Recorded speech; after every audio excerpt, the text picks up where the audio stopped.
Hello, what is up guys? It's EvilDuoStorm here today, back with another Blade and Soul video. In today's video, we're going to be taking a look at the crafting system in the game, more specifically as a new player, or if you're even a more experienced player who hasn't touched the crafting system in the game.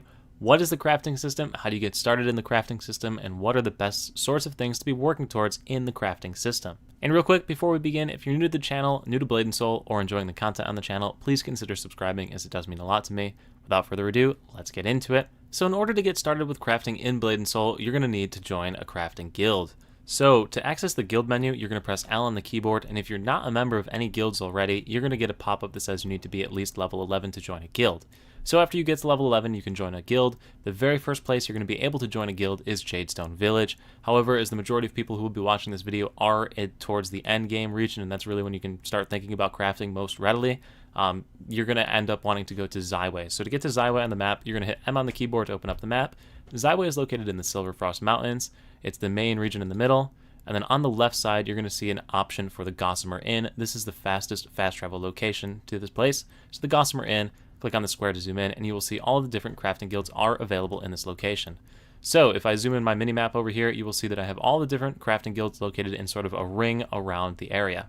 So each of the 6 guilds is responsible for crafting different types of items that help your character, and keep in mind you can only be a member of 2 guilds at any given time on one character. So what this means is that if you want to have a character in each of the different guilds, you're going to need at least 3 characters. Otherwise, with the 2 characters that you're given, you're going to only be able to be a part of 4 of these guilds, so you'll need to really focus on which ones you want to advance. So what we're going to do next is take a look at all 6 of the crafting guilds and give you like a high-level overview of what's available in them and what they do to help you pick which ones you want to progress and which ones you want to advance for your characters to help make your play experience better in Blade and Soul. I'll also throw in my own opinion into each of the different crafting guilds, whether I think they're worth it for a player to go ahead and invest their time in, but obviously my opinion is only my opinion, and I'm sure everyone in the comment section will harass me for it anyway. But anyway, we're going to start off with the Silver Cauldron. So if you've never joined a crafting guild before, in order to join the guild, you need to head on over to the guild itself. So if I head over to the guild location, which is right here on the map, and press F on the person, it's going to ask me, do I want to join the guild? Yes, I will join. Once again, you can only be a member of 2 guilds at any given time. Once you've joined the guild, it's going to bring up this menu. You can also access this menu at any time by pressing L on the keyboard. Whatever guilds you are in will pop up in the left side of this banner over here. So you don't actually need to go to the guild representative every time. Anyway, the Silver Cauldron is responsible for crafting various potions and buffs for your character. These potions provide additional damage, buffs, defensive capabilities, all sorts of different stat bonuses to your character that you can use to help clear harder content or different dungeons or whatever you want to fight with these potions on. A lot of them are locked out of PvP, some are available in different modes of PvP, but for the most part they're PvE focused. All in all, this is a guild that I would avoid if you didn't want to have all 6. Like if you're trying to pick one to cross off, I would cross off the Silver Cauldron. That's because a lot of these items you can buy off of the marketplace if you really absolutely need it. They're able for purchase off of the marketplace. Likewise, you're going to be getting a boatload of different buffs and potions for completing different events, so there's really no point to go through getting all of these different items. The next one on our tour is going to be the Soul Wardens, and the Soul Wardens is definitely a guild you're going to want to pick up for one of the characters on your account, at least one of them. This guild is responsible for soul shield augments and upgrades, and since the soul shield is your only defensive item as well as an additional offensive item, you're definitely going to want to be able to boost the raw stats of this, so definitely join the Soul Wardens. As far as actual items that you craft, they're called shield bases, which you use to provide bonus stats like crit, defense, accuracy, various stats to your character. Additionally, they can craft the engraving item. It is an exclusive item to the Soul Wardens or through Trove if you spend money, so free to play, it is the only way to obtain this item, which is further stat bonuses for the soul shield. Third on our list is the Earthseers, and here we're going to cover an interesting mechanic. You're only allowed to join 2 guilds at any given time, so any progression you make in your guilds when you want to switch to a new guild will be reset. So make sure you've gotten all the different things you're going to want from any different guild, including the outfits that you can craft when you become a max tier with that guild, before switching guilds to another guild on the same character, or just join the guilds on a different character on your account. But anyway, to leave a guild, you can press L on the keyboard and click over to whichever one you want to leave. So we're going to leave the Silver Cauldron, and right here, right next to the experience bar, you see Leave Guild. That will leave us from the guild. Likewise, we're going to do the same with Soul Wardens just to open up some space for this video. So the Earthseers are responsible for charms. They craft revival charms that you can use on your party in dungeons, as well as EXP charms that you can use to power level your character.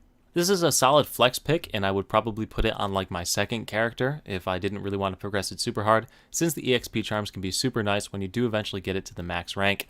Otherwise, the revival charms provide nice utility, but you do get them for completing different daily challenges as well as events. Fourth on our list is the Acquired Taste, and the Acquired Taste is another guild similar to the Silver Cauldron that is responsible for buffs.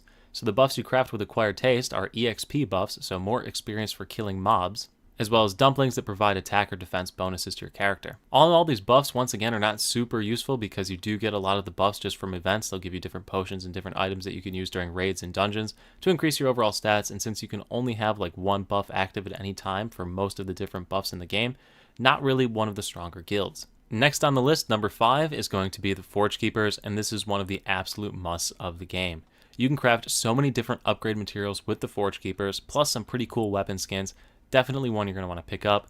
The key items with the Forge Keepers are going to be Transformation Stones and Empyrean Spirit Stones, which are used to upgrade just about everything weapon related in the game. The sixth and final, but definitely not least guild, is going to be the Radiant Ring. So the Radiant Ring is a big ol' scam guild for just about everything else inside of this. These gem pouches are not Hongmoon gems, so you cannot upgrade them further. They're just a one-off upgrade. Do not waste your money on them. Legendary gem hammers are cheaper to pretty much just buy off of the marketplace at this point. Waste of money. Same thing with these upgrade materials that are listed down here. Also pretty much a waste of money. The really big one, though, that you're going to become a member of this guild for in your early game and probably mid-game are these Hongmoon Brilliant Keys. The Hongmoon Brilliant Key guarantees your upgrade weapon from the box, so you'll be able to upgrade your character's weapon without having to reroll multiple times. So you'll be able to pick this guild up right at the start, build a whole bunch of these Hongmoon Brilliant Keys, use them to progress your character, then dump this guild for either the Forge Keepers or Soul Wardens, depending on which one you didn't pick the first time around. So we've gone over the different guilds that are available to you, and you've probably picked a few by now, so let's take a look at how you actually progress the guilds and start crafting things. So we're going to go ahead and press L on the keyboard to open up the crafting menu, and we're going to look at Forge Keepers as our example. So at the very top, you're going to see an option for materials, and then you're going to see some normal items, and then you'll see the trade items, and then the masterwork items that are listed further below. So the very first option, the materials here, are going to give you the base materials for crafting. There is no gathering in Blade and Soul. Gathering is conducted by the actual guilds themselves, and it's through this materials menu. So you can click on anything to order the different materials. So let's just order some overall metal refining from this. What's going to happen is when we place the order, we get to pick the amount of time we want to wait, and then it will pop up in our order available option. You can only have 3 things going across all of your different guilds that you're a part of, or both of your guilds that you're a part of. So you'll need to plan strategically what you want to do when you want to do it with your different characters and guilds that you're trying to progress. After you've gotten together some materials, you're going to have the option to start crafting other things. An example is going to be the Forge Keeper's Guild Key. This is going to be another one that you frequent. So this requires a normal item, and there's also a guild key for all the things, not just the Forge Keepers. Example, if I look at Radiant Ring, there's the Radiant Ring Guild Key. So when you're a part of the guild, you're going to craft these guild keys. The guild keys open up the material chest that you get for completing dungeons. So you probably have noticed at the end of any dungeon that you run in F8, a material chest drops. Most people skip over it, but it contains additional materials similar to these ones right here, the ones that you can gather with this little materials gathering system up at the top. It contains those as well as rare elements. Rare elements are used to craft higher tiered items in the trade tier, as well as in the masterwork tier. You're going to need rare elements to craft these higher geared items or higher tiered items. So every single item that you craft, gathering does not count, gathering materials does not count, will give you experience towards your experience bar here. As you increase the experience bar, further items will unlock, allowing you to craft more expensive or more valuable items, which will give you more experience, allowing you to progress even faster. And all in all, that is basically it for progressing in the guilds. After you reach the max tier of guilds, you'll be able to craft the masterwork items that are located at the bottom, and the masterwork items traditionally are pretty solid upgrade items for your character, or pretty cool uniforms. But anyway guys, that is a basic overview of the crafting system in Blade & Soul. I do hope you found this video useful. If you did like the video, once again, please leave a like, consider subscribing to the channel as it does mean a lot to me, and I will see you at the next stream, video, or wherever I happen to see you. Peace.